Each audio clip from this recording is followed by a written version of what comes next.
الرجيم يا أيها الذين آمنوا أطيعوا الله وأطيعوا الرسول وقال تعالى وما جعلنا في قرية أكابر مجرميها ليمكروا فيها وما يمكرون إلا بأنفسهم وما يشعرون قال النبي صلى الله عليه وسلم من أطاع محمد صلى الله عليه وسلم فقد أطاع الله ومن عصى محمد صلى الله عليه وسلم فقد عصى الله الحمد لله সকল প্রশংসা আল্লাহর জন্য, শান্তি অবতীর্ণ হোক আল্লাহর রাসূলের উপরে।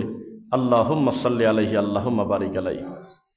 জুমার দিন রব্বুল আলামিনের অশেষ অনুগ্রহে আমরা তার ঘরে আসার সুযোগ পেয়েছি, আলহামদুলিল্লাহ।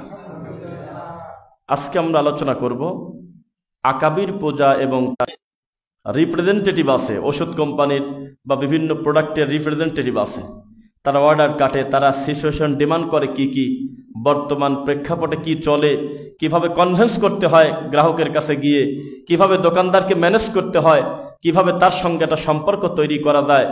এই উল্লাপাড়াতে, এই সলব স্টেশনে কোন কোন পণ্য কিভাবে আমি খাওয়াতে পারবো তার একটা মাস্টার প্ল্যান থাকে কিনা বলেন? প্রত্যেক প্রোডাক্টের মালিকের একটা চিন্তা থাকে, আমার এই প্রোডাক্টটা কিভাবে মানুষের কাছে বেশি পৌঁছাবো। একটা পর্যায়ে পৌঁছাতে পৌঁছাতে এমন করার পর এখন দোকানদারি তাকে খুঁজে বেড়াচ্ছে, না এরকম? তো ইবলিস শয়তান মানুষের বাড়িতে বাড়িতে ঘুরবে এরকম ঠেকা তার নাই। ইবলিস শয়তান সে যদি দেখে যে কোনো মানুষ একবার মুখ দিয়ে বলে ফেলেছে, অথচ তিনি আমাকে ক্ষমা করবেন, আমাকে কোনো না কোনো মাধ্যম হয়ে তার কাছে যেতে হবে, এই চিন্তা যদি একবার কারোর মাথায় শয়তান ঢোকাতে পারে, শয়তান সফল।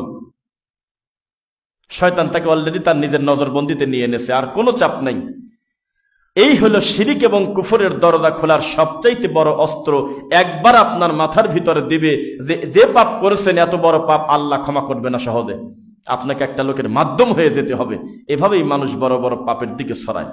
দুই, আপনাদেরকে ইতিহাসটাকে বলি। প্রথম আবুল নাস, আবুল বাশার হলো আদম আলাইহিস সালাম। তার থেকেই সৃষ্টির সূচনা শুরু। যদিও আমাদের সমাজের মাজার পূজারী, কবর পূজারীরা এটা বিশ্বাস করে না, তারা রাসূলের প্রতি একটা মিথ্যা অপবাদ দেয় যে আদম নবী সৃষ্টির আগে নাকি মুহাম্মদ সাল্লাল্লাহু আলাইহি ওয়াসাল্লামের নূর সৃষ্টি। নাউযুবিল্লাহি মিন যালিক। আমার নবীকে তখন সৃষ্টিই করে নাই। কুনতু নাবিয়্যান আদামু বাইনাল মাই ওয়াত তিন। আদম তখনও মাটি আর কাদার ভিতরেই ছিল, তার মানে তার সৃষ্টির পরিকল্পনা এখনো হয় নাই, বাস্তবায়ন। তখনও আমার নবী নূরে মুহাম্মাদি হিসেবে ময়ূরের আকৃতিতে জান্নাতে ঘুরতেছিল। নাউযুবিল্লাহি মিন যালিক। এটা নোংরা কথা।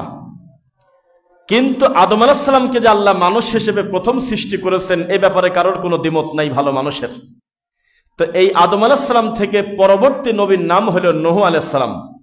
এই দুই নবীর মাঝখানে কত বছরের ব্যবধান ছিল, এ ব্যাপারে আলেমদের ভিতরে দ্বিমত আছে।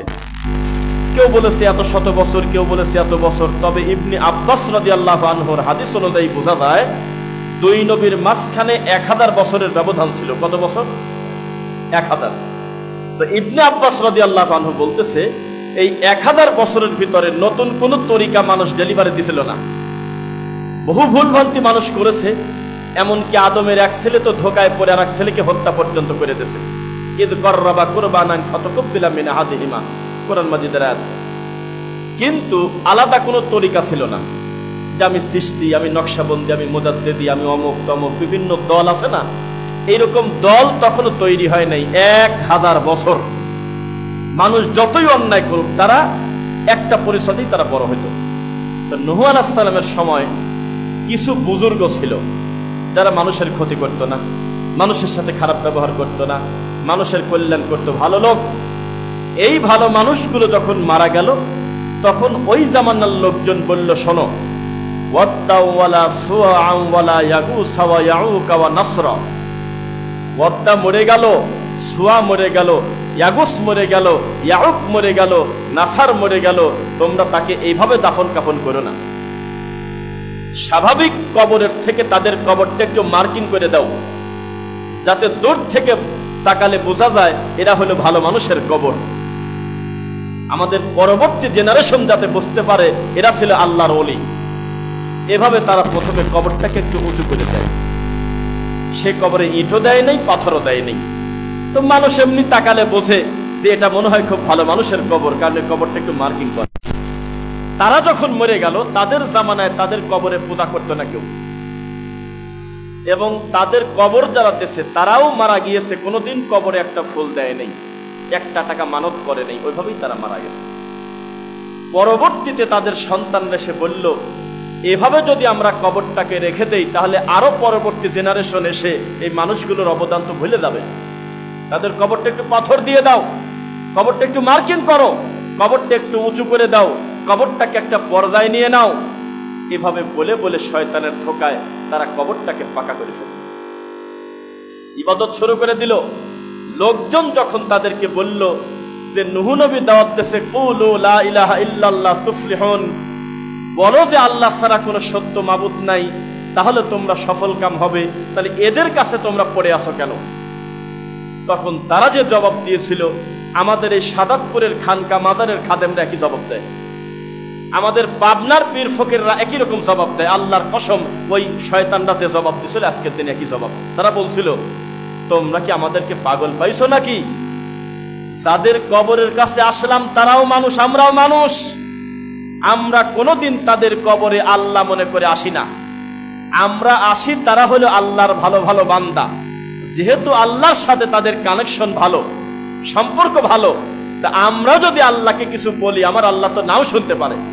আর এদের মাধ্যমে যদি বলি, হে আল্লাহ, আপনি আল্লাহর ওলির কবরের ওসিলায়, এই মানুষটার নেক আমলের ওসিলায় তুমি আমার হাতটা কবুল করো, আমাদের দেশে মোনাজাতে বলে না?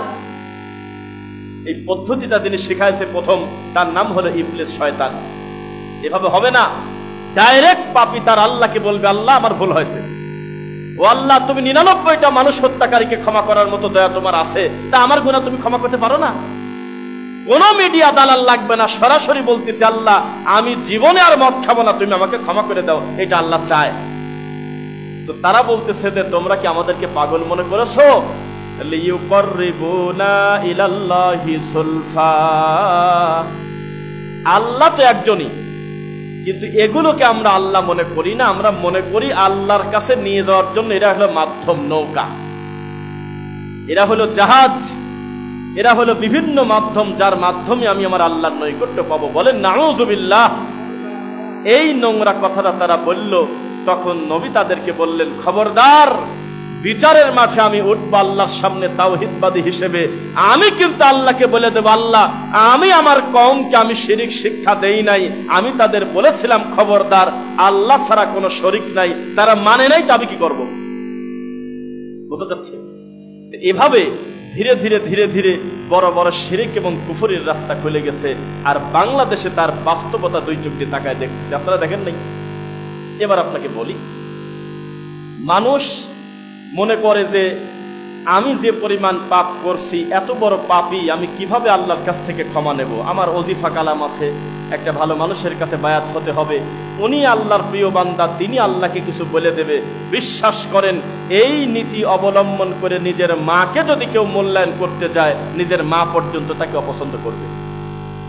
নিজের মা, যেই 1000 কোটি মা এক জায়গা করলে আল্লাহর দয়ার 1 ভাগ হবে, সেই রব্বুল আলামিন চায় আমার বান্দা যা বলার আমার কাছে ডাইরেক্ট যেন বলে। আল্লাহর কথা তো বাদ, মানুষের কথা দেখেন, আল্লাহ তো তুলনা নাই, শুধু একজন তার সৃষ্টি মাখলুকের কথা নিজের মা পর্যন্ত চায় আমার ছেলের যত অসুবিধা আমাকে ডাইরেক্ট বলুক, মাধ্যম হয়ে দেন না আসে।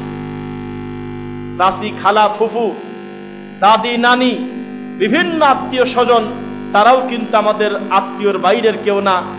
এদের মাধ্যমে যদি মা শুনতে পায় আমার ছেলের একটা গোপন অসুখ আছে, আমার ছেলের একটা সমস্যা, আমার ছেলের ব্যবসা বরকত ভালো হচ্ছে না, আমার ছেলের এই সমস্যা, এই খবর পর পর মা দুঃখ পাবে।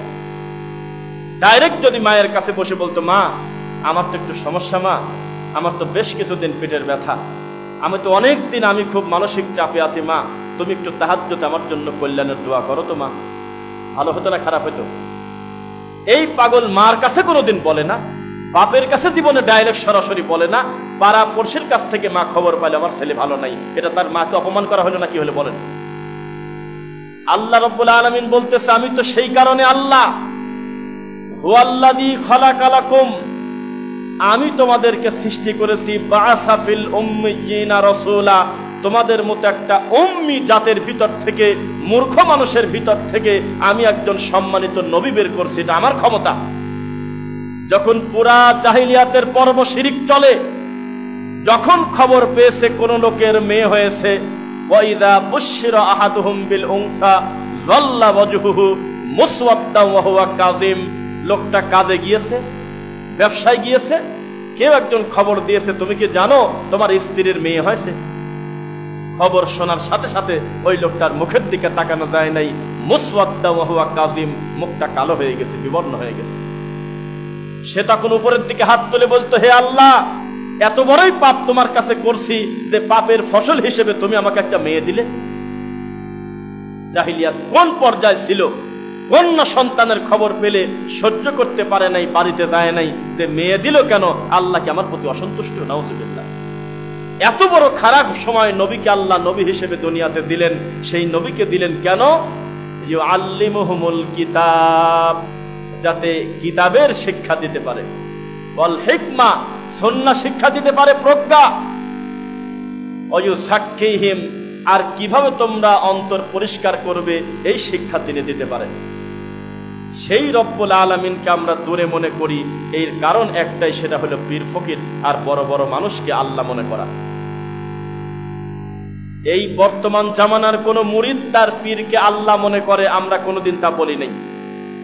আমরা মনে করি মুরিদ তার পীরকে পীর মনে করে, পীর তার মুরিদকে মুরিদ মনে করে, সেই কারণেই তো তারা মুশরিক। এই মনে করার সুযোগ নাই। পৃথিবীর শ্রেষ্ঠ মানুষ মুহাম্মদ সাল্লাল্লাহু আলাইহি ওয়াসাল্লাম বলেছেন, ইদা সাআলতা ফাসআলিল্লাহ, আমার মরার পরে যদি কোনো কিছু লাগে অথবা আমার জীবদ্দশায় কোনো কিছু লাগে, আমার কাছে তোমরা আসবে। কি বলেন? কিভাবে ঠিক বলেন? এটা বলছে ইদা সাআলতা ফাসআলিল্লাহ। আল্লাহর নবী জীবদ্দশায়, তিনি জীবিত থাকতে এই কথা বলে গেছেন মরার আগে, যে কিছু লাগলে আল্লাহর কাছে চাওগা। ওয়াইদা ইসতাআনতা ফাসতাইজ বিল্লাহ, ফাসতাইন বিল্লাহ, যা প্রয়োজন আল্লাহর কাছে বলো, আর কিছু বলার থাকলে আল্লাহকে বলে দাও। তিনি কোনোদিন বলে নাই আমি নবী যেহেতু বেঁচে আছি, মুনাজাতের সময় তুমি বলবে, হে আল্লাহ, আমার 3টা মেয়ে দিয়েছো, একটা ছেলের খুব আশা, তোমার নবীর ওসিলে একটা ছেলে দিয়ে দাও। কোনোদিন বলে নেই, জীবনেও এই কথা বলে নাই। বলছে আল্লাহ একটা ছেলে দিও তো আল্লাহ। এমনকি নবী বলেছেন, তোমাদের পায়ের জুতার ফিতাও যদি ছিঁড়ে দেয়, মুসির কাছে যাওয়ার আগে এই ছিঁড়ার কথাটা আল্লাহকে বলে দাও। তাহলে আল্লাহ কত আপন, কত প্রিয়। আমরা একটা মাহফিলে গিয়েছিলাম রাজবাড়ী, যেখানে পীর ফকির বাদ দিলে কিছু খুঁজে পাওয়া খুব কঠিন। সেখানে আমরা বক্তব্য দিতে গিয়ে বললাম, এই দুনিয়ার সবচেয়ে কঠিন কাজ হলো আল্লাহর ওলি হওয়া, একজন হক্কানি আল্লাহর ওলি হওয়া। ঠিক কিনা? কয় হ ঠিক, সবাই কয় হ ঠিক। ওইভাবেই তাদেরকে বুঝাইছে, তাদের ব্রেনটা ওইভাবেই হয়ে গেছে। তখন আমি বললাম, শয়তান আপনাদের সবার চোখে পেশাব করে দিয়েছে। এই জন্য এই চোখ দিয়ে আর কোরআন হাদিসের ভালো কথা আপনারা বুঝতে পারেন না। এই পৃথিবীর সবচেয়ে সহজ কাজ হলো আল্লাহর ওলি হওয়া। সুবহানাল্লাহ বলেন। এই দুনিয়াতে এর থেকে সহজ কামই আল্লাহর জমিনে নাই, যে একজন বান্দা তার আল্লাহর প্রিয় হয়ে যাবে। কারণ এই কাজ করতে গেলে কোনো মিডিয়া দালাল লাগে না, ডাইরেক্ট হওয়া যায়। সুবহানাল্লাহ। ডাইরেক্ট একজন পাপী বলবে আমার ভুল হয়েছে, ক্ষমা করে দেন। দলিল, ইউবাদদিলুল্লাহু সাইয়্যাতিহিম হাসানাত। আল্লাহ শুধু ক্ষমা করবে না, তার পাপ অনুতপ্ত হওয়ার কারণে, ওই পাপ ছেড়ে দেওয়ার কারণে এই লোকটার অতীতের সব পাপকে আল্লাহ নেকি দিয়ে পরিবর্তন করে দেবে। তা আল্লাহর ওলি হওয়া সহজ না কঠিন আপনারা বলেন? এই কাজ করতে গেলে আর কোনো মাধ্যম লাগে না। আর দুনিয়ার কোনো মানুষকে খুশি করা এর থেকে কঠিন কাজ আর পৃথিবীতে নেই। আজকে আপনি আমাকে এমন সুন্দর করে খাওয়ালেন, আমার মনে হচ্ছে এ যাবৎকালে এত ভালো খানা হয়তো আমি খাই নাই, পরবর্তী মাহফিলে গিয়ে এর থেকে ভালো খানা খেলে আগেরটা ভুলে যাব। স্বাভাবিক কথা, এটা দুনিয়া, এটা দিন না, এটা দুনিয়া। আজকে আপনার ব্যবহারে আমি মুগ্ধ হয়ে গেলাম, মনে হচ্ছে এর মতো ভালো মানুষ কি কোথাও পাওয়া যাবে। আবার বগুড়া গিয়ে দেখলাম আরেকজন বিনয়ী ভালো মানুষ পেয়ে গেলাম, যার আচরণ আপনারটা ভুলে গেল। আজকে একজন মানুষকে আপনি সুন্দর করে তাকে ম্যানেজ করে ফেললেন, মনে হচ্ছে আপনার জন্য জীবন দিয়ে দেবে। এত মহাব্বতের মানুষের সঙ্গে ব্যবসা করতে গিয়েছেন, 15 দিনও হয় নাই, ব্যবসার মধ্যে গন্ডগোল লাগি, দুইজন এখন মুখ দেখতে পারেন একে অন্যকে। পৃথিবীর সবচেয়ে কঠিন কাজ এক মাখলুক আর এক মাখলুককে খুশি করা, আর সবচেয়ে সহজ কাজ হলো সরাসরি বান্দা তার আল্লাহকে খুশি করবে। সহজ। এই সমাজে যারা বিদআত করে, শিরিক করে, এরা যে কত বড় জালেম আপনাকে আমি 1 মিনিটে বুঝাই। নবী সাল্লাল্লাহু আলাইহি ওয়াসাল্লাম বলেছেন, পড়ো সুবহানাল্লাহ, পড়ো আলহামদুলিল্লাহ, পড়ো লা ইলাহা ইল্লাল্লাহ ওয়াহদাহু লা শারীকা লা লাহুল মুলকু ওয়া লাহুল হামদু ওয়া আলা কুল্লি শাইইন কাদির। পড়ো সুবহানাল্লাহ 33 বার, পড়ো আলহামদুলিল্লাহ 33 বার, পড়ো আল্লাহু আকবার 34 অথবা 33। এরপরে তুমি যদি দোয়াটা শেষ করো তো সমুদ্রের ফেনা পরিমাণ পাপ থাকলে আল্লাহ ক্ষমা করে দেবে। অথচ আমার এই কথাটা মুখ দিয়ে বলতে 2 মিনিটও লাগে নাই। ডানে বামে সালাম ফেরানোর পর আমি যদি আমার আল্লাহকে আয়াতুল কুরসি শোনাই, এতে আমার 10 মিনিট খরচ সময় যাবে না। 2 থেকে 3 মিনিট আমি সুন্দর করে আয়াতুল কুরসি পড়তে পারবো কিনা বলেন? কেউ আবার আরো দ্রুত পড়তে পারবে। এই কর্ম করার পরে নবী সাল্লাল্লাহু আলাইহি ওয়াসাল্লাম বলেছেন, এই লোকটার জান্নাতে ঢোকার জন্য খালি মরাটা বাধা, মরা হলেই জান্নাতে চলে যাবে। এই সমস্ত আমলগুলো প্রমাণ করে মূলত আমরা জান্নাতে যাই, এটা আল্লাহ চান। নইলে এত ছোট আমলে কোনোদিন এত বড় ফজিলত দেওয়া যায় না। সাধারণ একটা কথা মুখ দিয়ে বলবো আর আসমান জমিন পূর্ণ, আল্লাহ আমাকে নেকি দিয়ে দেবে। আপনি কি ঠাট্টা মনে করছেন নাকি? আমি বললাম যে সাল্লাল্লাহু আলাইহি ওয়াসাল্লাম, আমি বললাম যে আল্লাহুম্মা সাল্লি আলা মুহাম্মাদ আল্লাহুম্মা বারিক আলা মুহাম্মাদ, আমি বললাম যে আল্লাহুম্মা সাল্লি আলাইহি আল্লাহুম্মা বারিক আলাইহি। এটা কি বেশি টাইম লাগছে বলেন? এইটুক কথা মুখ দিয়ে বললাম। আল্লাহ বললেন পুরস্কার 3টার কথা বলে দেন। 1, বলেন যে 10টা গুনাহ আল্লাহ মাফ করে দিয়েছে। হয় নাই? 10টা গুনাহ শুধু মাফ হয়েছে তা নয়, আল্লাহ তার আমলনামায় 10টা অতিরিক্ত নেকি যোগ করে দিয়েছে। তাও শেষ হয় নাই। হে নবী, আপনি বলে দেন আপনার প্রতি দরুদ পড়ার কারণে একবার পড়েছে সাল্লাল্লাহু আলাইহি আশার, আমি 10টা রহমত তাকে দিয়ে দেব। তাও হয় নাই, আমি আল্লাহ তার আমলনামায় 10টা মর্যাদা বৃদ্ধি করে দেব তার। অথচ আমার মুখ দিয়ে পড়তে 5 সেকেন্ডও লাগে নাই। সবাই পড়েন তো দেখি, সাল্লাল্লাহু আলাইহি ওয়াসাল্লাম, আল্লাহুম্মা সাল্লি আলাইহি আল্লাহুম্মা বারিক আলাইহি। তো এই কথা বলতে কি 10 সেকেন্ড লাগলো? এইটুক কথা মুখ দিয়ে যদি বলেন, প্রত্যেকবার আপনার 3টা করে মর্যাদা, আপনার সম্মান বৃদ্ধি, আপনার গুনাহ ক্ষমা, আপনার অতীতের 10টা গুনাহ মাফ এবং 10টা নেকি যুক্ত হয়ে যাবে আমলে। সুবহানাল্লাহ। তার মানে এই আমলগুলো প্রমাণ করে যে আল্লাহ আমাদের জান্নাতে যাওয়ার উপযোগী করেই আমাদেরকে তৈরি করেছেন। আমরা জান্নাতে যাব এটা আল্লাহ চান, কিন্তু আমরা যদি আল্লাহকে নাফরমানি করে শিরিক করে জাহান্নামে যাই, এটা দোষটা আমাদের না কার বলেন? আমাদের দোষ। দেখেন, খেয়াল করবেন, একটা লোক আশা করতেছে যে আমি ওই লোকটার বোঝা পড়ে গেছে মাথা থেকে, লোকটা ধান কেটে নিয়ে যাচ্ছিল, ওঠাতে পারতেছে না, চেষ্টা করতেছে, আমি দৌড়ে গিয়ে বোঝাটা তুলে দেব। তা আমি যখন মসজিদের বারান্দায় গেলাম, ওই দিক থেকে আবার আর একটা লোক দৌড়ে এসে সেটা তুলে দিয়েছে।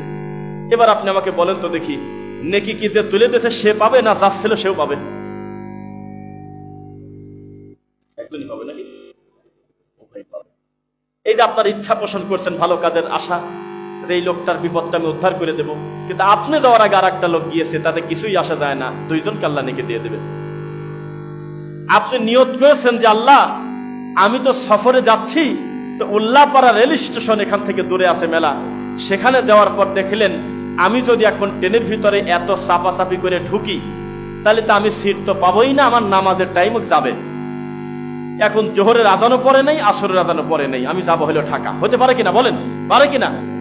তখন আপনি মনে করলেন যে যা হোক, বাদে হলো 12টা, আজানকে দিল না দিল বাদ, আমি অগ্রিম 2 ওয়াক্ত নামাজ একসাথে পড়ে যাব, জোহর এবং আসর। পাপ হবে? সিরাজগঞ্জ যে যমুনা ব্রিজ, এই ব্রিজের অবস্থা কিন্তু খুব একটা ভালো না, মানে রেল লাইনের ব্রিজের কথা বলছি, মূলটা ঠিক আছে, এখন অপরিকল্পিত ভাবে কোন রকম যাচ্ছে, বিকল্প ব্যবস্থা একটা হয়েছে। আল্লাহ না করুক, আল্লাহ না করুক, এর আগে তো একটা দুর্ঘটনা ঘটছিল।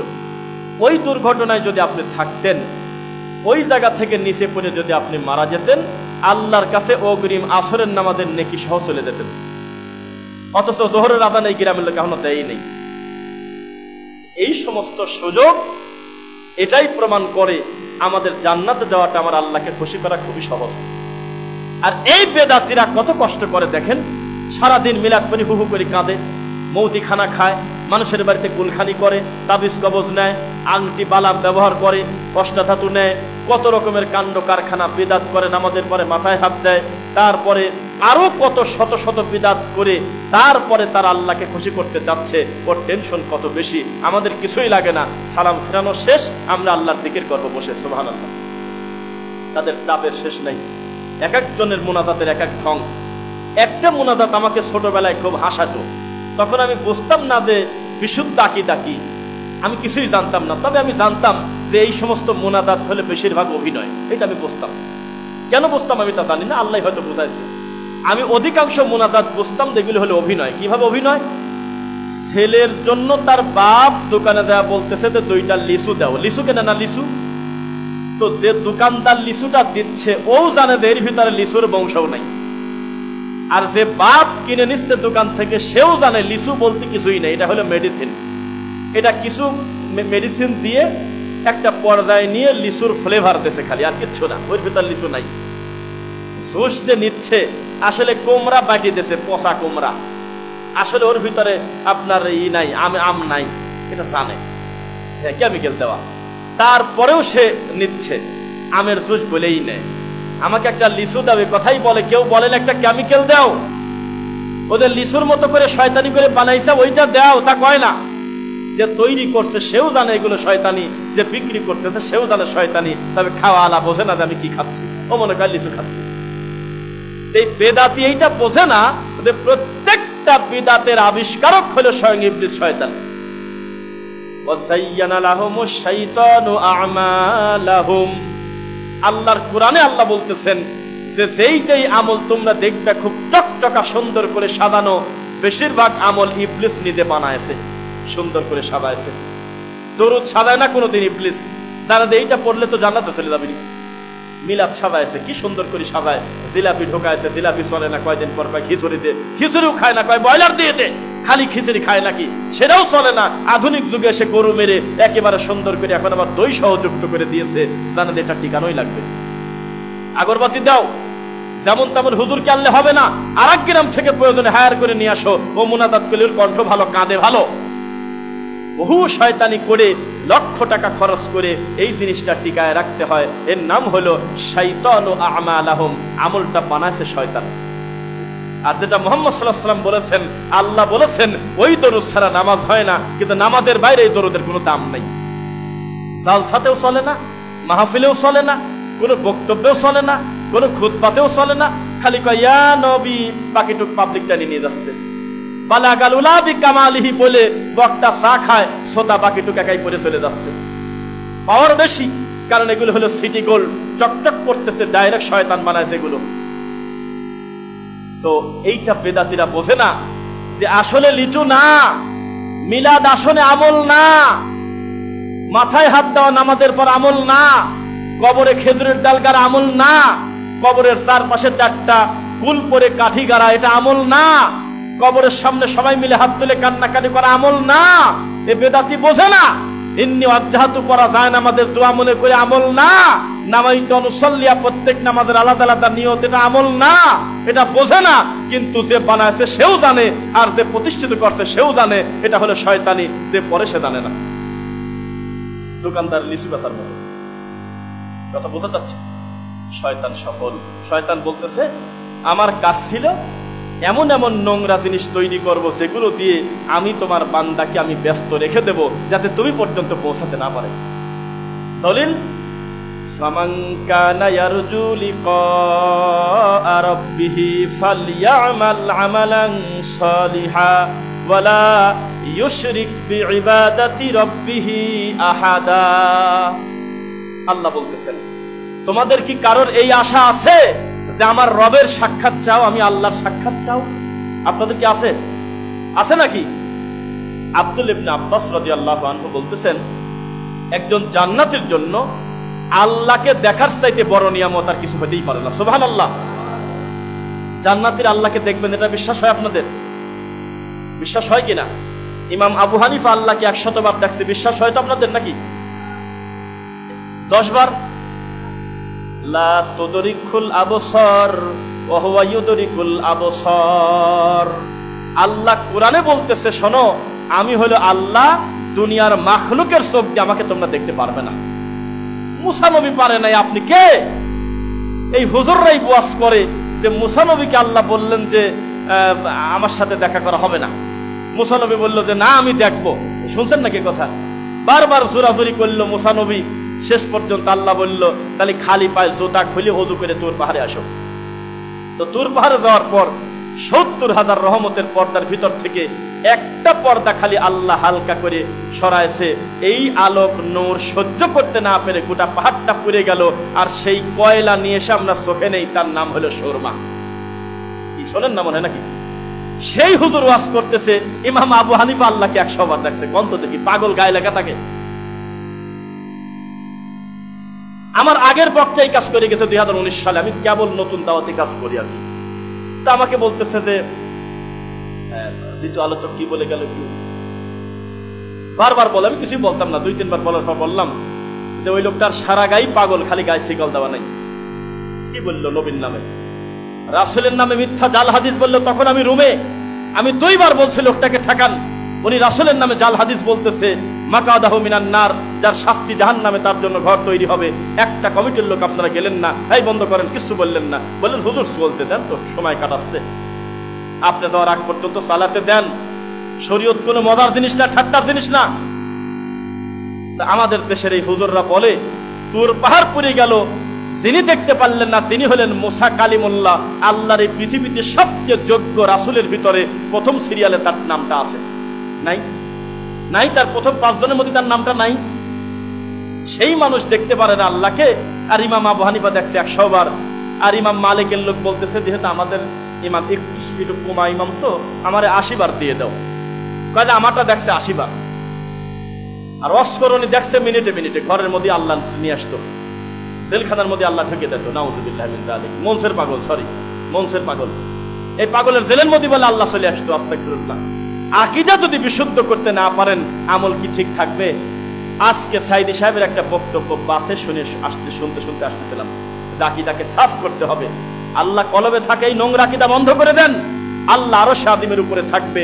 এটাই হলো আল্লাহর মান, এটাই হলো তার মর্যাদা। তিনি তার নিজের ব্যাপারে সূরা আপনার তোহা ২০ নম্বর সূরা ৫ নম্বর আয়াতে বলে দিয়েছে, আর রহমানু আলাল আরশি ইস্তাওয়া, আমি রহমান থাকি, আমি আরশের উপরে। সুবহানাল্লাহ।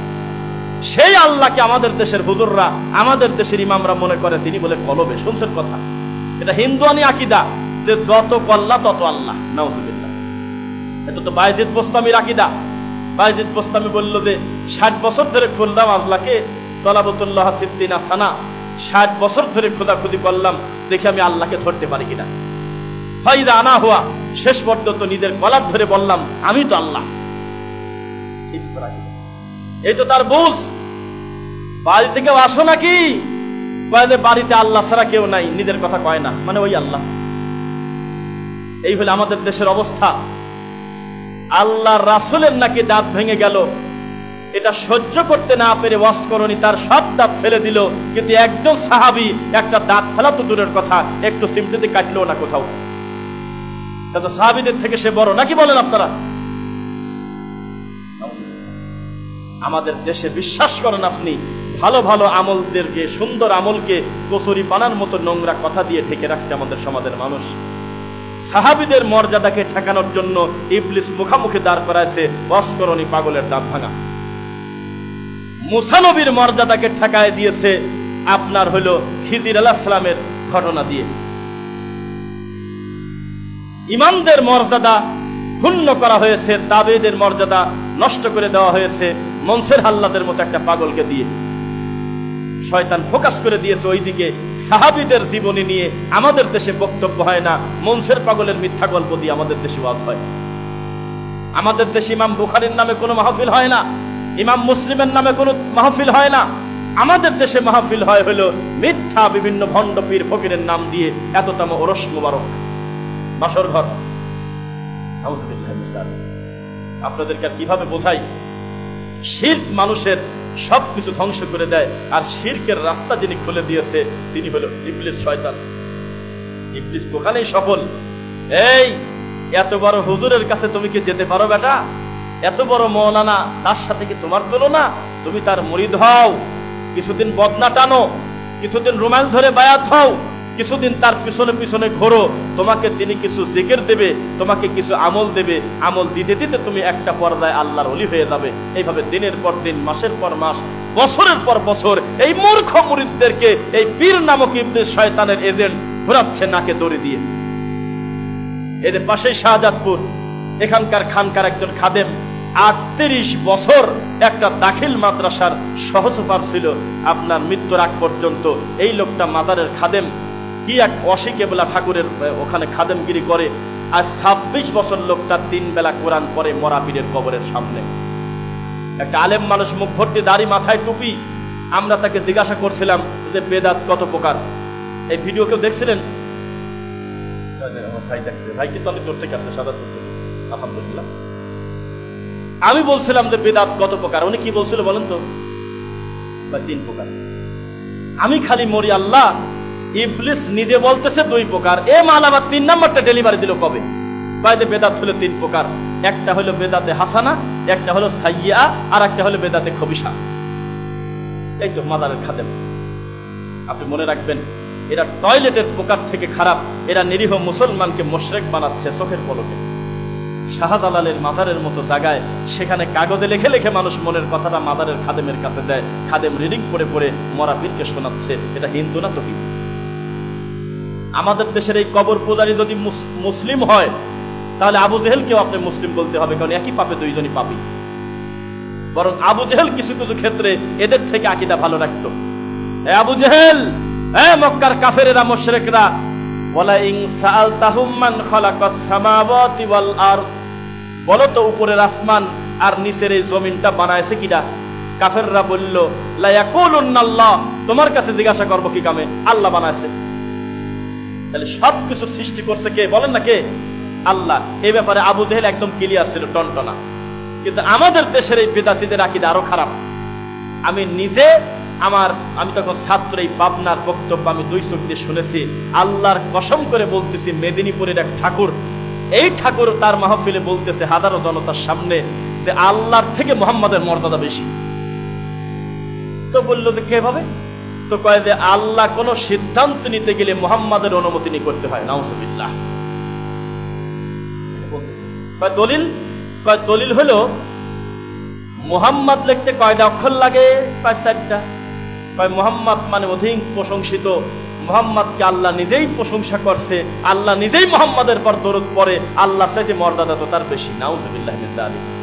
একটা সোতা জোতা খুলল না, একটা সোতা ঘাট ধরে মঞ্চ থেকে নামায় দিল না যে পাগল কোন জায়গায় হাত দিয়েছে, কিসের সাথে কি মিলায়। আমাদের দেশে কাদেরিয়া তরিকা নামে আরেকটা তরিকা আছে। তাদের আকীদা আল্লাহর মুহাম্মদ একই। বাঁশ আর কলসি যেমন আলাদা না, মুরগি আর ডিম যেমন আলাদা না, ঠিক তেমনি আল্লাহর মুহাম্মদ আলাদা না। উপরে যখন থাকবে তখন আল্লাহ থাকবে, নিচে যখন আসবে আল্লাহই মুহাম্মদ হবে। নাউজুবিল্লাহ। তারপরেও নিরীহ মানুষ হাজার হাজার তার কাছে গিয়ে বায়াত হচ্ছে, রুমাল ধরে ধরে জি বাবা করতেছে না এলাকায়। এই যে বিষয়, আমাদের এই দেশে যে ধর্মগুলো চলে, অধিকাংশ ধর্ম মানুষের বিকৃত করে নিয়ে নিয়ে ইসলামের নামে চালিয়ে দিচ্ছে। আর ভালো কথাগুলো যখন আমরা প্রচার করি, তখন আমাদেরকে ওহাবি বলে গালি দেয়, ফিতনাবাজ বলে গালি দেয়। তবে আমরা এই যে শাহজাদপুর ডায়া, এখানে আমরা মাহফিল করতে এসে আমাদের মনে হলো যে না, মানুষ একটু দিন ধর্ম কিছু বুঝতেছে বলে আমাদের ধারণা হলো। কারণ আমাদের বক্তব্য দেওয়ার আগে আমরা মনে করছিলাম এখানে তো শিরক বেদাত বাদ দিলে কিছুই থাকে না। এখানে আমি আর ব্রাদার রাহুল ভাই আমরা আসতেছি, এখানে আসবে কারা, কথা শুনবে কিনা আল্লাহই জানে। পরে দেখি না, আল্লাহর গোটা মাঠটা পূর্ণ হয়ে গেছে। তারা করে বেদাত শিরকে কথা ঠিক, তবে আমাদের বক্তব্যের সামনে মুখামুখি দাঁড়িয়ে একটা প্রতিবাদ করার সুযোগ তারা পায়নি। কিন্তু আসার আগ পর্যন্ত মানুষের কান ভারী করে মরে মরে গিয়ে ওরা এই, ওরা সেই, ওরা অমুক, ওদের কথা শোনো না, ওরা এই বিভিন্ন কিছু গালিগালাজ করে কিনা বলে। দেখেন, আমি মাহফিলে বলতে পারতাম কথাটা, তা এখন বলেই ফেলাই। ডক্টর ইমাম হোসেনের তো নাম শুনছেন, চেনেন তো? আমি আর ডক্টর ইমাম হোসেন হাফিজাহুল্লাহ 2 জন আমরা গত কয়েকদিন আগে মাহফিল করছি হইল টাঙ্গাইল কালীহাতি, ঘাটাইল, হ্যাঁ ঘাটাইল মাহফিল করতে গেছি। 25 জন খয়রাতি বেদাতি সাইকুল হাদিস নামক জর্দাখোর, দাঁতগুলি তরমুজের বিচি, তাবিদের ব্যবসা করে খায়। এই ভণ্ড বেদাতি হুজুররা আমাদেরকে ঘরে আটকাইছে। আমরা ঘর থেকে বের হয়ে স্টেজে যাবো, যেতে দেবে না। ওদের সাথে নাকি বাহাস করা লাগবে। বাহাস মানে কি? আমাদের দলিল হলো কোরআন হাদিস, ওদের দলিল হলো লাঠি। 25-26 জন বেদাতি হুজুর আসছে। তো কমিটির লোক দুর্বল, তারা এসে বলতেছে, হুজুর ওরা যেহেতু পথ ছাড়ে না, স্টেজে তো যেতে দেবে না, বাইক তো বাইরে ঠিকই আছে, তা আপনি একটু কষ্ট করে 2টা মিনিট কথা বলেন, ওরা একটু কথা বলতে চাচ্ছে। তাই বললাম যে কেন কথা বলবো, কিসের ভিত্তিতে কথা বলবো? কিছু বলার থাকলে খোলা মাঠে আসতে বলেন, আর যে কোনো ভাবে একবার খালি আমাকে স্টেজের মধ্যে ঢুকতে দেন, অন্য কোনো যে কোনো রাস্তা হোক, খালি একবার আমাকে মঞ্চে তোলেন, এই পাবলিক মুখ দিয়ে বলবে এরা কত বড় ভণ্ড, কত বড় খারাপ, আমরা সেইভাবে বক্তব্য দেবো ইনশাল্লাহ। তখন বিভিন্ন কৌশল করে এই গরু ছাগলগুলো যখন একটু সাইড মাইডে গেল, তখন আমরা আস্তে করে বাইকে চলে আমরা গেলাম। আর আমাকে উপস্থাপক দিবেন, একটু 2-3 মিনিট দেরি হচ্ছে, কালেকশন চলতেছে, তাই বসে আছে। আর উপস্থাপক খালি বারবার কানে কানে বলে যে একটু দেখা করে আসেন, আপনি একটু দেখা করে আসেন। আমি ভিতর দেখি হচ্ছে, আমি তাহলে ধৈর্য ধরে বসে আছি। স্টেজে উঠেই বললাম যে বিনা দাওয়াতে যদি বক্তব্য যখন দিয়ে দিলাম, বক্তব্য শেষে এই মুরব্বী বাবাদিরা বলতেছে, ভণ্ডরা কই গেল রে?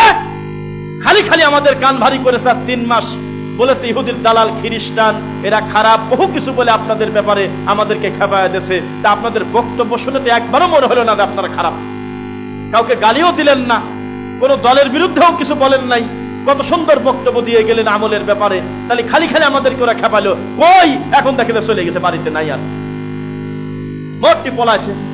পরে আমি বক্তব্য চলে আসার পরে ওয়াল্লাহি আল্লাহর কসম, ডক্টর ইমাম হোসেন আমাকে ফোন দিয়েছে, শুনবে বক্তব্য, ফোন দিয়ে বলতেছে, ভাই আল্লাহ বাঁচায়, 2টা ছেলে যদি বাইক নিয়ে না নিয়ে আসতো, তাহলে লাঠি পিটা করে আমাদের এবং গাড়িকে সমান করে দিত।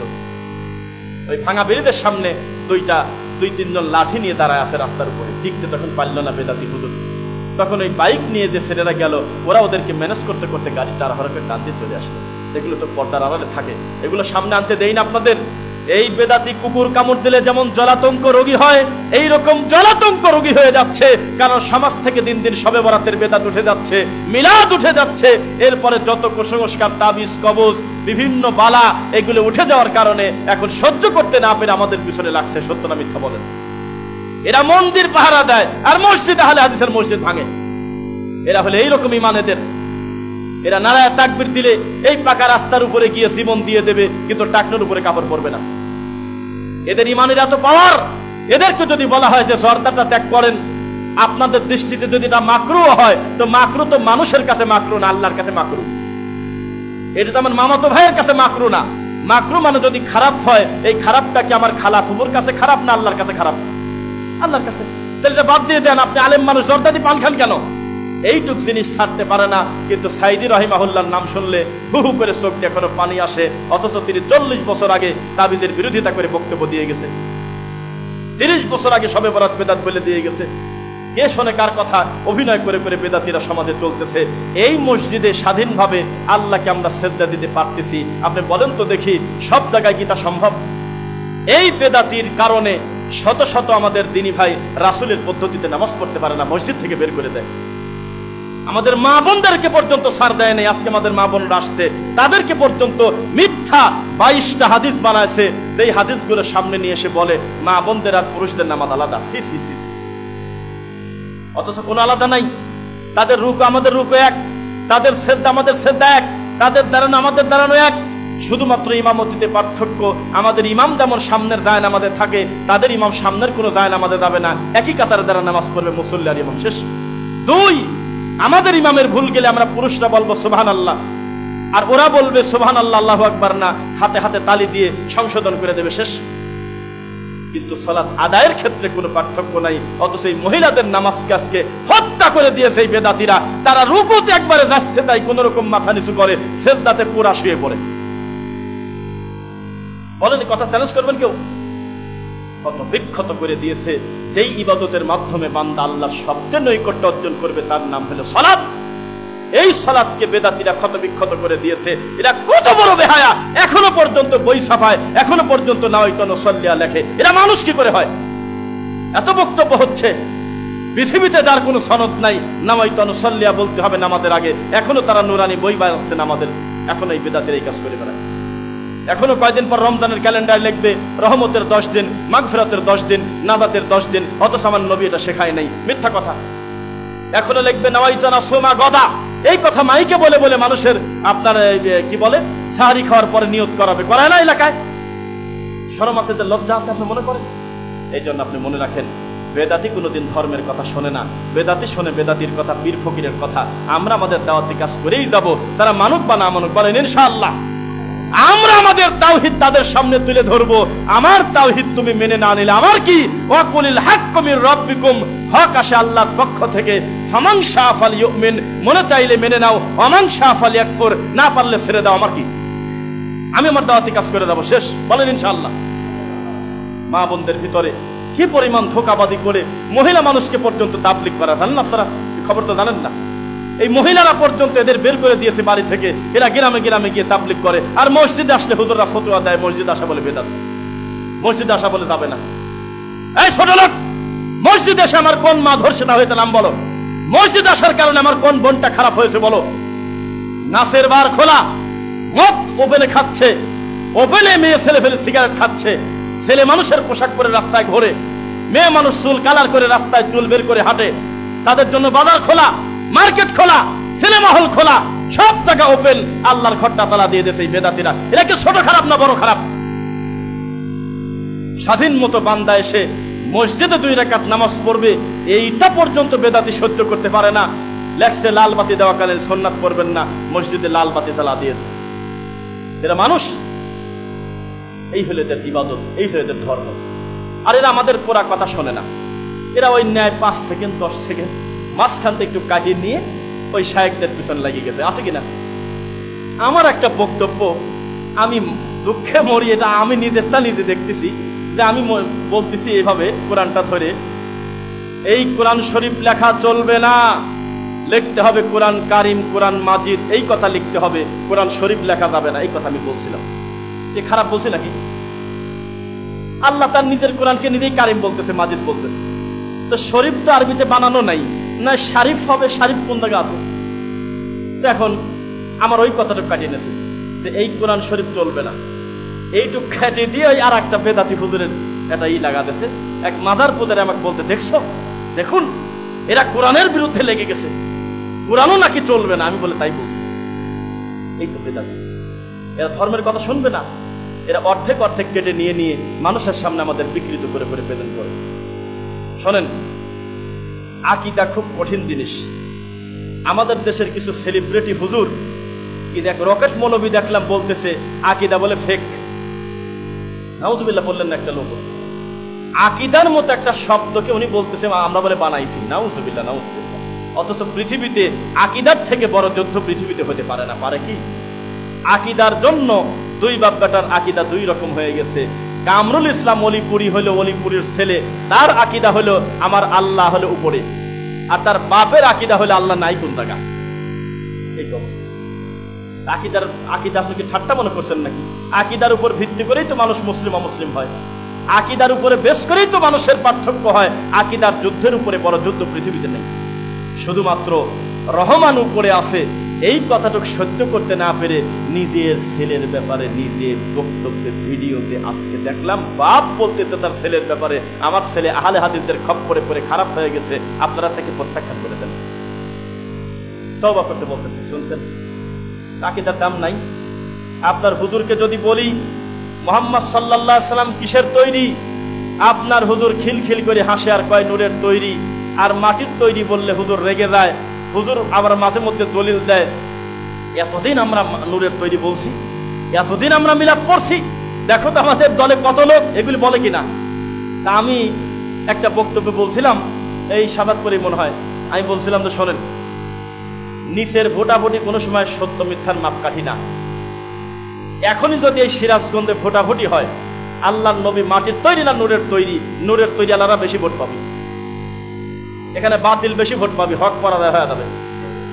এখন যদি মানে এই এলাকায় সব জায়গা যদি আপনার তদন্ত করা হয় সারা বাংলাদেশে, যে আল্লাহ সুবহানাহু ওয়া তাআলা তিনি কি উপরে না কলবে, ব্রাহ্মণবাড়িয়া থেকে 80% ভোট পায় জয়যুক্ত হয়ে যাবে কলবালারা। এখন যদি বলা হয় যে মিলাদ পড়া কি বেদাত না সুন্নাহ, চট্টগ্রাম, সিলেট থেকে, পাবনা থেকে অধিকাংশ ভোট পড়বে মিলাদ পড়া সুন্নাত। এটা রায় হয়ে গেল? এইসব রায়ের কোন দাম আছে? কে জানি লেখছে, একটা জায়গা দেখলাম, স্কুলে না কলেজে না আদালতে দেখছিলাম, পৃথিবীর শ্রেষ্ঠ আদালত হলে মানুষের বিবেক। লেখা থাকে কিনা? গাড়ির পিছন না? কথাটা সুন্দর না? কিন্তু কথাটা চলবে না। আপনার বিবেকের কিসের দাম আছে? আপনার বিবেকের কোনো দামই নাই। দাম হলে আল্লাহর ওহীর আছে, দাম আছে আল্লাহর কোরআন এবং রাসূলের হাদিসের। এইটার সাথে যদি আপনার বিবেক মিলল, না মিললে আপনার বিবেকটা বাতিল, আল্লাহ এবং তার রাসূলের কথাটাই চূড়ান্ত হবে। বিবেক বলতেছে যে মোজার নিচে ময়লা হয়, আমি মোছা লাগলে ধোয়া লাগলে নিচে ধোবো, কিন্তু হাদিস বলতেছে মোজার উপরে হাত দিয়ে মাসাজ করে দাও, ওযু হয়ে গেছে। আপনার মনে করার সাথে কোনো সাথ নাই। বিবেকের কোনো দাম নাই। বিবেক খাটাতে হবে, তবে বিবেক দিয়ে সত্য পর্যন্ত পৌঁছাতে চেষ্টা করতে হবে, নইলে এই বিবেকের কোনো দাম নেই। আপনার বিবেকের কি দাম আছে? আমরা কথা বলতে বলতে পরে 1:15 বেজেই গেল। আমরা কথা লম্বা করব না। আল্লাহ সুবহানাহু ওয়া তাআলা আমাদের অতীতের ভুলগুলো ক্ষমা করুন। জুমার খুতবার প্রথম পর্ব শেষ করছি। বারাকাল্লাহু লানা।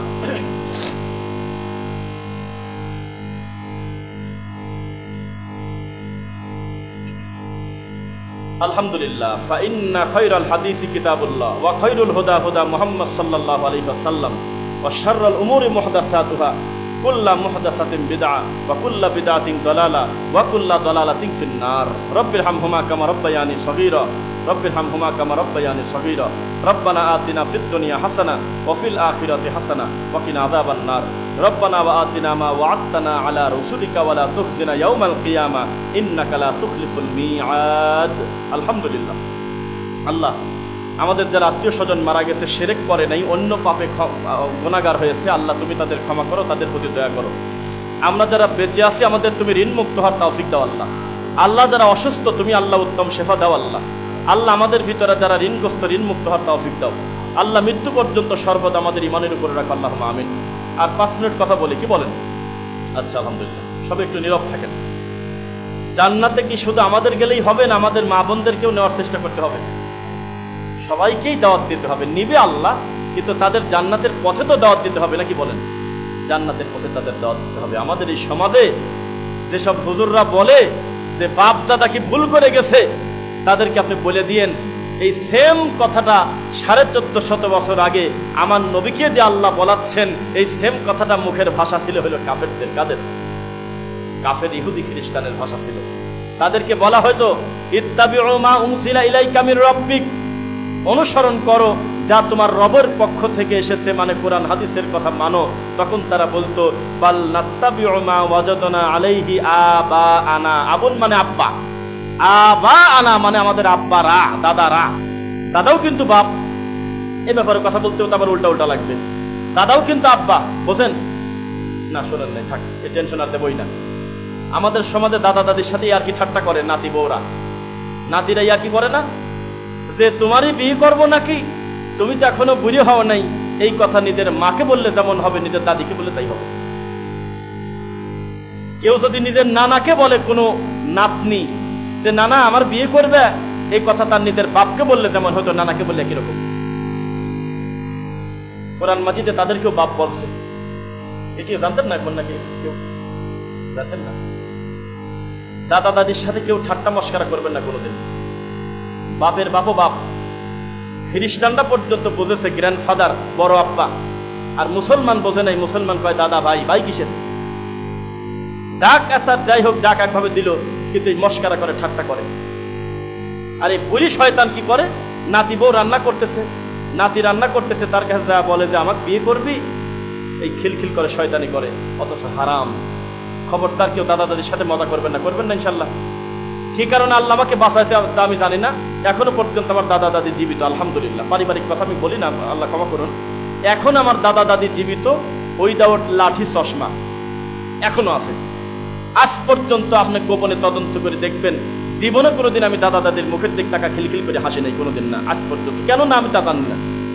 দিনের বুঝ আসছে অনেক পরে, কিন্তু আগে থেকে কেন জানি আমার অন্যান্য ভাইয়েরা দাদা দাদির সাথে মস্করা করতো, নানির সাথে, কিন্তু আমি এগুলো পছন্দ করতাম না। পরবর্তীতে হাদিস কোরআন পড়ে দেখতেছি সর্বনাশ। বাপের বাপ তো বাপ, বাপের মা, মায়ের মা, মায়ের বাপ, উপরের দিকে যত যাবেন আবা, উম্মাহাতিকুম মানে বাপরা, মায়েরা, মায়ের মাও মা, বাপের মাও মা। মনে থাকবে আপনাদের, কোনদিন ঠাট্টা মস্করা করবেন না তাদের সাথে, তাদেরকে চূড়ান্ত পর্যায়ে মূল্যায়ন করবেন, ভালোবাসবেন ইনশাআল্লাহ। পড়েন তো যে কথা বলতেছিলাম, তারা তখন বলতো, ইহুদি খ্রিস্টান কাফেররা, দাওয়াত তো তুমি দিচ্ছ, কিন্তু তুমি কি বোঝো না আমার বাপ দাদা কি কম ভালো ছিল না? আমাদের বাপ দাদা কি বোঝে নাই কোরআন হাদিস? এভাবে তারা ব্যঙ্গ করতো। আজকের এই দিনে একই কথা বলে কিনা বলেন? এই যে আমাদের মা বোনরা এখানে আছে, সবার বয়স কিন্তু আমার বয়সই না, কেউ বেশি, অনেক মুরব্বীও আছে, আছে না? এখানে এই মসজিদেই আছে হয়তো, যাদের বাচ্চা হওয়ার পরে ওই বালিশের কাছে তারা হলো লোহা রাখছে, গরুর দাঁত রাখছে, পেরাগ রাখছে, এই সমস্ত কিছু রাখছে, হাড় হাড্ডি রাখছে, কয়লা রাখে, রাখে নাই? এটা কোন হাদিস আছে বলেন? কথায় কথায় খালি বলে যে আমার বাপ দাদারা করে গেছে, তো তোমার বাপ দাদা বহু শয়তানি করে গেছে, এগুলোকে তুমি মেনে নিবে নাকি? তার ভালোটাকে মেনে নাও, মন্দটা তাড়াতাড়ি পরিত্যাগ করো। কত বাপ মরার আগে তার 2 ছেলেকে ফাঁকি দিয়ে 1 ছেলেকে জমি দিয়ে দিয়েছে, ভালো হবে? এই বাপ ভালো কাজ করে গেছে নাকি? কত দাদা মরার আগে এর জমি ওর ভিতরে, ওর জমি ওর ভিতরে, কোন রকম একটু জমি মাপতে পারে, সেই লোকটাদের কি শয়তানি করে দিয়ে গেছে আমাদের গ্রামে, তার শেষ নেই। দুনিয়ার ভেজাল বাধা থিয়ে চলে গেছে 500 টাকার লোভে, 200 টাকার লোভে। এটা ভালো? এটা মেনে নেবেন আপনি? ডালিম গাছে জুতা ঝুলাইছে, ডালিম গাছে পোকা যাতে না লাগে। এখনো পর্যন্ত লাউ গাছে, সিম গাছে ওই স্যান্ডেল ঝুলে থুয়ে দেয়, ভালো? এটা মেনে নেন? এগুলো করবেন আপনি? গুলিস্তানে আমরা একটা রিক্সা যাচ্ছি, গুলিস্তান, আমাদের পাশাপাশি এক ভাই মোবাইলে কথা বলছে তার স্ত্রীর সাথে, এটা পরে বুঝলাম। তার স্ত্রী তাকে বলতেছে যে কি জানো, গুলিস্তানে ভাই ছিল সাথে মনে হয়, বলতেছে যে আমাদের তো গরুর দুধ ঠিক মতো হচ্ছে না, গরুর দুধ তো ঠিক মতো হচ্ছে না। অস্ট্রেলিয়ান গরু, মনে পড়ছে, অস্ট্রেলিয়ান গরু একেবারে না হলেও তো 7-8 লিটার দুধ তো নিয়মিত হচ্ছিলই, তো দুধ হঠাৎ করে হচ্ছে না, কি করব? তো ডাক্তারের কাছে যাওয়া বাদ দিয়ে বলতেছে আমার পাশেই, বলতেছে যে মসজিদের মার পানি পড়া খাওয়া দাও। মসজিদের মা কিনা আল্লাহ জানে, তো সেই মহিলা বলে পানি ভরে দেবে, সেই পানি গরুর গালের মধ্যে ভরে দিবে, এই বলে দুধ হবে তখন। মানে কেমন বুঝ আপনি চিন্তা করেন? তা পশু ডাক্তারি যারা করে এরা তো পড়াশোনা করে না, এরা পানি পড়ে নাকি বলেন? এই বুঝ আল্লাহ তাদের দিল না। আমাদের সমাজ একটা লম্বা সময় শিরিক কুফরের উপরে প্রতিষ্ঠিত ছিল। ধীরে ধীরে মানুষ যখন সত্য জানতেছে, কেউ কেউ মেনে নিচ্ছে, আবার কেউ বলতেছে বা রাখো তো তোমার নতুন নতুন কথা, আমার বাপ দাদারটা নিয়েই থাকবো। আওয়ালাউ কানা শাইতান ইয়াদউহুম ইলা আযাবিস সাইর, তাদের বাপ দাদাকে যদি শয়তান নিজের দিকে ডেকে নেয়, তারাও কি তাই যাবে? আপনারা যাবেন তাই? আল্লাহ আপনাদেরকে সত্য পর্যন্ত পৌঁছানোর তৌফিক দিন, বলুন আমিন। আমি যদি ভুল না করি, প্রায় বছর 5 হবে, 2021 সালে আমি আপনাদেরকে একবার মাহফিল করতে আসছিলাম, নাকি আসছিলাম? তখন আমি একটা কথা বলছিলাম যে পাগড়ি মাথায় দিয়ে নামাজ পড়লে 70 গুণ ফজিলত, এই কথাটা জাল হাদিস। এইটা বলার কারণে কোন হুজুর তা জানি না, আর ওটা আমার মাথায় রাখার দরকার নেই, কত ঘটনা ঘটবে। একটা হুজুর খুব বিরোধিতা করে কয়েকজন মুরব্বীকে খেপাই দিয়েছিল, আমার মনে নাই। পরে আমি বক্তব্য দিয়ে এদিকে এক বাড়িতে যাচ্ছিলাম, পিছন পিছন কয়েকজন হ্যাঁ খুব একেবারে হয়ে গেছে, পাগড়ি পরা এইটা সেটা বলে আমার বিরোধিতা করলো যে পাগড়ি পরা যাবে না বলছে, এরকম খেপাই দিল 2-3 জন। বাকি সবাই ভালো কথা শুনছে, আলহামদুলিল্লাহ ছিলেন। আল্লাহ সুবহানাহু ওয়া তাআলার কাছে বলি, আল্লাহ গতকালকে থেকে আজকে দাওয়াতি কাজের পরিস্থিতি ভালো, আজকে থেকে আগামী কালকে ভালো হবে। আজকে থেকে 2 বছর আগে পরিস্থিতি আরো খারাপ ছিল, কি বলেন? এখন তো আমরা দাওয়াতি কাজ করতে পারতেছি, এমন এমন জায়গায় দাওয়াতি কাজ করতে যাচ্ছি, ঘোড়ার মাজারের কাছে গেছে, রাজবাড়ী ঘোড়ার মাজার, 1 হাত ফাঁকে ঘোড়ার মাজার। তো সেখানে গিয়ে আল্লাহ তাওহীদের কথাটা আমরা বলার সুযোগ পাচ্ছি। 2-4 বছর আগে তা সম্ভব ছিল না, ঢুকতেই দিত না।